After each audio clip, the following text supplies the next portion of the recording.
समय पहले की बात है। शिवा नाम का एक बूढ़ा मछुआरा था। उसके परिवार में उसकी बूढ़ी पत्नी उमा के सिवा उसका कोई नहीं था। आज 5 दिन हो चुके थे। उमा बुखार से तप रही थी और शिवा के पास इतना पैसा भी नहीं था कि वो उसका इलाज करवा सके। वह दूसरे ही दिन जल्दी उठकर उमा के पास गया। उसके सिर पर हाथ रखकर देखा तो उमा को थोड़ा ही बुखार था। इसलिए शिवा ने अपना जाल और बाल्टी उठाई और नदी पर मछली पकड़ने के लिए चला गया। नदी पर जाते ही शिवा ने नदी में जाल डाल दिया और मछली फंसने का इंतजार करने लगा। वहाँ शिवा का पड़ोसी रंगा भी मछली पकड़ने के लिए नदी पर आया हुआ था। वो नदी के बीचों बीच नाव में चढ़कर जाल डाल रहा था। तभी रंगा को शिवा नदी के किनारे खड़ा दिखाई दिया तो रंगा शिवा से, अरे बाबा, नदी के किनारे खड़े रहकर तो मछली नहीं मिलेगी, तुम्हें आओ नदी के अंदर आ जाओ, तभी अच्छी मछली मिलेगी। नहीं बेटे, नदी के अंदर नहीं आ सकता ना, मेरे पास नाव नहीं है और ना ही मेरे इस बूढ़े शरीर में इतनी ताकत है। अगर भगवान चाहे तो मुझे किनारे पर ही बड़ी मछली दे जाएगा। तो फिर बैठे रहो नदी के किनारे, मुझे क्या, मैं तो जा रहा हूँ मछली पकड़ने। लगता है भगवान आकर ही तुम्हें लाल बड़ी मछली देने वाला है। ऐसा कहकर रंगा मछली पकड़ने लगता है। लाल मछली बड़ी ही नायाब मछली हुआ करती थी। वो मछली अगर किसी को मिल जाए तो उसकी किस्मत तो जैसी चमक ही जाती थी। उस मछली की कीमत बाजार में लाखों में होती है।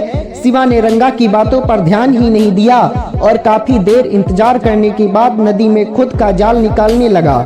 उसने जब जाल खींचना शुरू किया तो उसे उसका जाल बहुत ही भारी लगा। लगता है बहुत बड़ी मछली जाल में फंसी है। शिवा ने जोर से जाल को ऊपर की ओर खींचा और बाहर निकाला तो उसमें जो उसने देखा कि जाल में मछलियां न होकर प्लास्टिक की बोतलें, शूज और नदी में फेंकी हुई चीजें थी। वो देखकर शिवा बहुत ही उदास हो गया। ये देख रंगा शिवा से, अरे बाबा, तुम्हें तो बहुत बड़ा खजाना मिल गया है। ऐसे ही खजाना मिलता रहा तो एक दिन तुम बहुत अमीर बन जाओगे। सीधा नहीं रंगा की बातों पर न ध्यान देकर जाल में से सारा कूड़ा निकालकर फिर से नदी में जाल डाल दिया और मन ही मन, हे भगवान, इस दुनिया में कैसे लोग हैं जो नदी में पानी देती हैं जिससे हम माता कहते हैं, उसी में कूड़ा कचरा डाल देते हैं। शिवा ने फिर से नदी में जाल निकाला तो उसमें छोटी छोटी मछलियां फंसी हुई थी।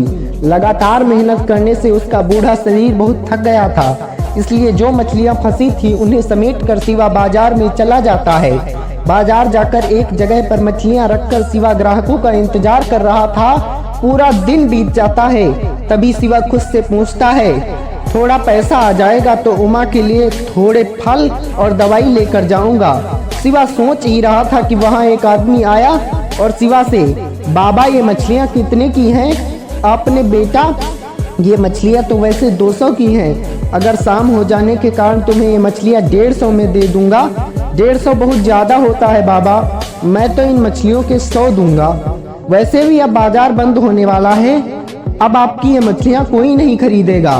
उसकी बातें सुन शिवा भी क्या करता, उसने सारी छोटी मछलियाँ उसे 100 में ही दे दी। बाजार भी लगभग बंद हो गया था। शिवा ने भी अपनी दुकान समेटी और बाजार में से घर जाने के लिए निकल ही रहा था कि उसके कानों पर एक आवाज पड़ी, इस भिखारी को कोई कुछ दे दो, कृपा करके कुछ दे दो। खाने के लिए 3 दिन से मैंने कुछ नहीं खाया, बाबा दया करो मुझ पर। शिवा ने मुड़कर देखा तो एक अंधा भी कह रही थी कि वजह से भूख से वो तड़प रहा था। शिवा उसकी हालत देखकर उस पर दया आ गई। उसने अपनी फटी हुई चादर उसे उड़ा दी और पास ही के ठेले से कुछ फल खरीदकर उस अंधे भिखारी को दे दिए। ये लोग खा लो, बहुत भूख लगी होगी ना बाबा, तुमने मुझ पर अनजाने में आदमी पर इतनी दया दिखाई है। आपका नाम क्या है बाबा? उसने कहा, मेरा नाम शिवा है और मैं एक मछुआरा हूँ। ऐसा कहकर शिवा अपनी पहचान भिखारी को बताता है। तभी भिखारी अपनी झोली में से कुछ दाने निकाल कर शिवा को दे देता है। भिखारी शिवा से, तुमने किसी भी स्वार्थ के बिना मेरी मदद की है, मुझ जैसे भिखारी को खाना दिया है, इसका फल तुम्हें भगवान जरूर देगा। ये लो, मेरे पास कुछ दाने हैं, ये तुम रख लो। सुबह नदी में जाल डालने से पहले इन्हें पानी में फेंकना और बाद में जाल डालना। भिखारी ने दिए हुए दाने अपने पास रखकर शिवा ने उस भिखारी को चादर अच्छी तरह से उड़ा दी। घर जाते ही उमा की तबीयत थोड़ी ठीक है देखकर शिवा को अच्छा लगता है। शिवा ने घर के बचे हुए सामान से दाल चावल सब्जी बनाई और उमा को खाना खिलाया। उमा का खाना हो जाने के बाद शिवा ने उसे दवाइयाँ देकर सुला दिया। बाद में खुद के लिए भी बचा हुआ खाना थाली में परोस दिया। वो खाना खाने के लिए बैठा ही था, तभी उसका प्यारा कुत्ता मोती वहाँ आ जाता है। उसे देखकर शिवा के चेहरे पर मुस्कान छा गई। आओ मोती, भूख लगी है ना, चलो खाना खाते हैं। दोनों ने साथ में खाना खाया और फिर खाना खाने के पश्चात शिवा जाकर के अपने बिस्तर पर सो गया और अगले दिन फिर से वह उसी दिनचर्या के लिए निकल पड़ा।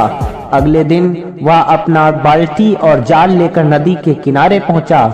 उसने साधु बाबा के दिए हुए बीज उनके कहे अनुसार नदी में फेंक दिए और फिर जाल डाला और हमेशा की तरह नदी में मछली फंसने की प्रतीक्षा करने लगा। इस बार उसने जाल खींचना चाहा तो देखा कि बहुत बड़ी मछली फंसी है और वह मछली कोई और मछली नहीं बल्कि लाल मछली थी, जिसे देखकर उसका पड़ोसी रंगा और बाबा दोनों भौचक्के रह गए। इसके बाद रंगा की आंखों में चमक आ गई। उसे देखकर रंगा बहुत ही लालच में फंस गया। इसके बाद रंगा मन ही मन उस मछली को लेने की योजना बनाने लगा और रंगा उस अपनी नाव पर से बाहर आने लगा। इधर शिवा वो मछली उठाता है और उसे लेकर चल देता है। रंगा भी उसके पीछे पीछे चलता है और शिवा को धक्का दे देता है, जिससे शिवा जमीन पर गिर जाता है और उसकी मछली भी गिर जाती है। और रंगा वहां पर जाकर उस मछली को उठाने की कोशिश करता है, लेकिन शिवा अपनी आवाज में कहता है, सहायता करो, सहायता करो। इसके बाद रंगा मछली उठाने के लिए आगे ज्यों ही बढ़ता है, उसका कुत्ता मोती वहां आ जाता है और वह उस पर तेज तेज गुर्राते हुए उस पर झपट्टा मार देता है और उसने तेज नाखून और दांतों से रंगा को काट डालता है। ऐसा करने के बाद वहां गांव के लोग भी आ जाते हैं, जो कि रंगा को बहुत बुरा भला कहते हैं और वह रंगा वहां से भाग जाता है।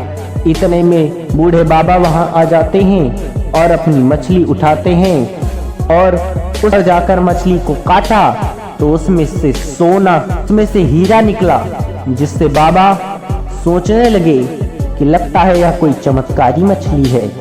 ऐसा सोचकर वो बाबा बहुत ही धनवान हो जाते हैं और वह कुत्ता मोती भी उनके साथ साथ ही रहता है। तो सीख क्या मिलती है इससे? इससे हमें यह सीख मिलती है कि लालच बुरी बला है। धन्यवाद।